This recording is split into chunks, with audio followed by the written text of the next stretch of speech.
This Bikotic episode is brought to you by nobody apart from me. So basically, I spend my whole life thinking about what new bike I should buy. Sometimes it's more serious than others, and sometimes I'm just literally daydreaming. Currently, right now, there's actually a possibility that I might at some point pull the trigger on a new bike. Currently trying not to, because obviously when you do that, there is a financial problem in that you've got to pay money for the new bike. Anyway, so I'm thinking about getting a new road bike. Here's why. Creaking, clicking, clonking. Yep, my current road bike is driving me mad.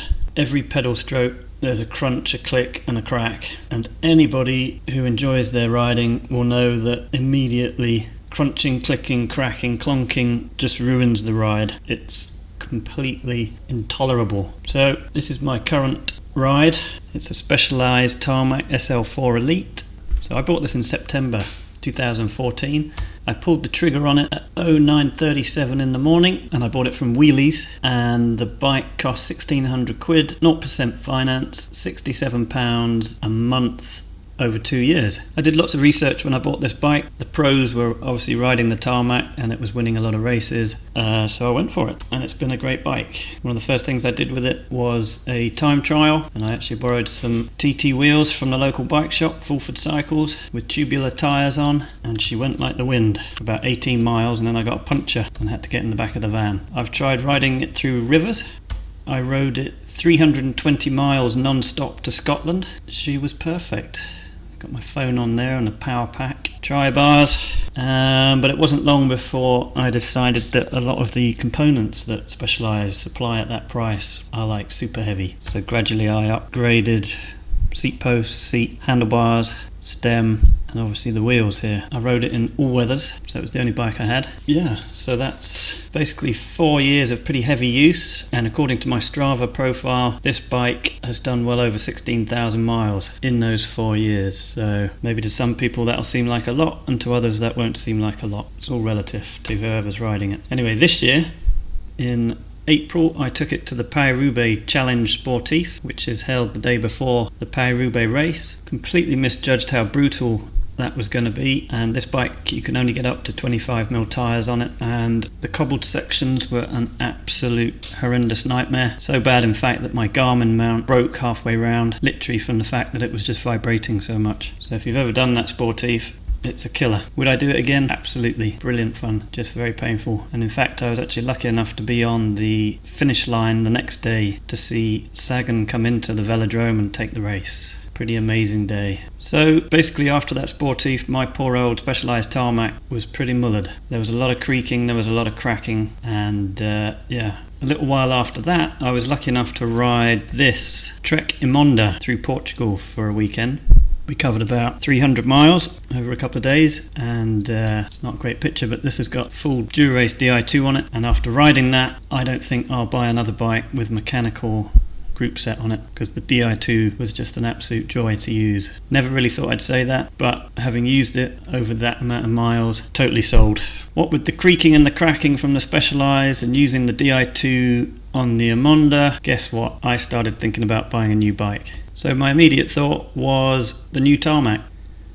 You can see the difference between the SL4 and the SL6.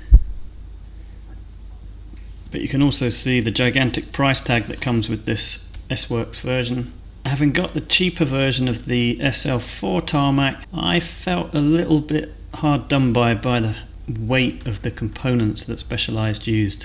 So I'm not massively keen to go for one of the lower spec versions of the tarmac. There's also something else that's come into the mix, and that is I have moved house. Now, when I initially got the tarmac, which is an all-round bike, so it doesn't really matter. I used to live in an area that was pretty much completely flat. So most of my rides were head down on the tri-bars, 22, 23 mile an hour plus type rides, depending which way the wind was blowing, because it's very windy round where I used to live. Now I've moved to a completely different area, and the profile, as you can see here, is very, very different. Some of these descents are actually quite terrifying. I'm not a big descender on a road bike. I don't really like it. I don't feel safe, really. I'm quite happy to go down on a mountain bike full pelt, but road bikes, I find them rather twitchy going downhill. And I made the mistake of watching a video on YouTube, this is a still frame from it, where they tested carbon road wheels to see at what point the brakes heated them up enough for them to fail.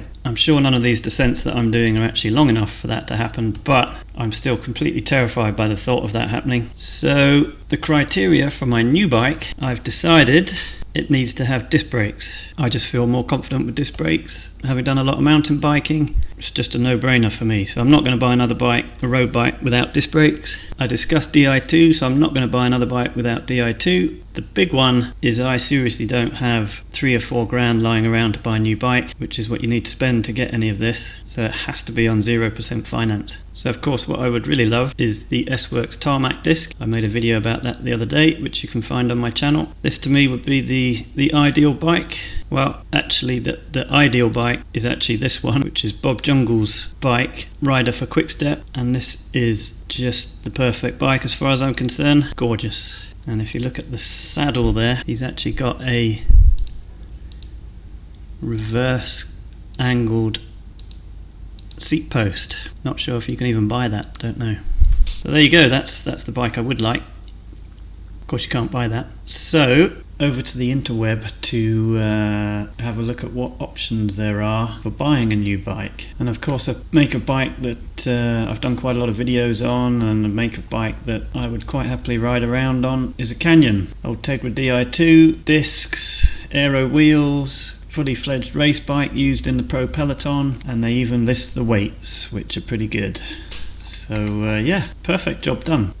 There's a catch with Canyon. If I wanted to own this bike, I need to stump up 4.5 grand, which I don't happen to have lying around. So that, I'm afraid, counts out Canyon. So where else can we have a look? Well, if you think back to the explosion of bike shops appearing on the internet, probably one of the earliest ones was Chain Reaction Cycles and Wiggle, which is great. The only problem is now is they've merged together and are basically the same company. So if you search for their road bikes, and just for this we'll start with the high ones first, you'll notice that it's the same bikes. So I don't know why they need 2 websites anymore. And if I'm honest, I've never been particularly interested in the range of makes that they have on these websites. So we'll leave that. Then there's Wheelies, which is where I got the Specialized from, which is still great, other than the fact that Wheelies and Treads, which is another website I've used quite a bit, were both bought by Halfords, and it turns out that they stock all the same stuff. So why we need 2 of those websites, I don't really know either. Anyway, so for this video I'm going to use Treads, and what I've done is I've gone to bikes, road bikes, and then I've sorted it by the highest price. And the reason I like Treads and Wheelies is they give you this under here, per month on finance, so that you have an idea of how much it's going to cost. Now, this is way out of my budget. I've decided that I won't pay anything over 100 quid a month, and in fact would rather pay less than that. So starting from the highest price, I'm just going to work my way down. There's the bike I would like, that's £192 a month. And if we just have a quick look at that £192 a month is 4 years. So that's what we're looking at, a 4-year 0% deal. So we can't afford that one. So let's keep going down. Here's another bike I've done a few videos on that, much like the Aeroad from Canyon, I'd be pretty happy to ride this, other than the hideous colour scheme. But again, that's £187 a month, so that's too much. Keep going down. Next page. So we're getting closer, 125. There's another Propel, TCR. Okay, right. So we've gone under 100 quid, so we can start looking at some of these bikes. So, okay, the Bianchi Altair XR3, Ultegra Di2, perfect, but no discs. So forget about that, they've got no discs. Don't want a Roubaix, TCR with no discs. Right, here we go, £93 a month. Giant Propel Advanced Pro Disc 2018. We got the discs, we've got the Di2. Yeah, so I'm going to put that on my shortlist. What have we got here? Specialized Venge, £89 a month. However, it's mechanical, and well, the Venge does not look good in the cheaper versions. Weird handlebar layout, and an aero bike with little baby wheels on it does not look cool. So not that one. Scott Addict.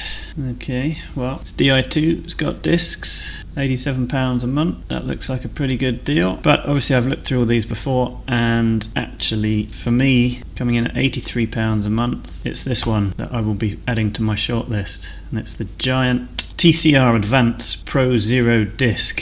So the TCR has just won the Bike Radar Bike of the Year, and that's the cheaper model there. I think I've done a video on that one actually. And I've got friends that ride these giants and they rave about them. So this is on my shortlist. Discs, Di2. I sort of prefer the SL version, where you've got the one-piece seat post part of the frame. However, quite a bit more money, and actually being able to move your seat up and down is not only easier to get your position right, but I would think also for resale it's probably better off. So there we go. Let's get those two into Photoshop and line them up and have a look. Okay, so here we go. This is the Giant Propel Advance Pro Disc, 4499, and if you get that on 0% finance over 4 years, that's £94 a month. And whenever you say 0% finance to a non-believer, they say, well, they must have added something to the price to be able to afford to sell them at 0%. But if you check the prices on the Giant website, that's what they are, whether you put the cash on the table or whether you pay monthly for 4 years. So it's the same price either way, so it really is 0%. So it's got to be a good way of doing it. Now, it was between this one and the TCR Advance Pro Zero disc, and if you read all the geometry specifications, these two bikes can be set up exactly the same way. They've got the same geometry, they just have different purposes obviously. The Propel being the aero bike and the TCR being the climbing bike. So when we looked at these profiles of where I ride earlier, immediately you would say the Propel was more suited to my old place I lived, and the TCR would be better for where I live now. So there you go. Easy decision made, but of course it's never that easy, is it? So the pros of the TCR is, yes, this would be better in the hillier area where I live. However, if I'm completely honest, I prefer the whole aero thing. I love aero wheels, so the wheels here on the Propel are exactly what I would like. And if I got the TCR, that doesn't come with it, and I can't really afford to add them.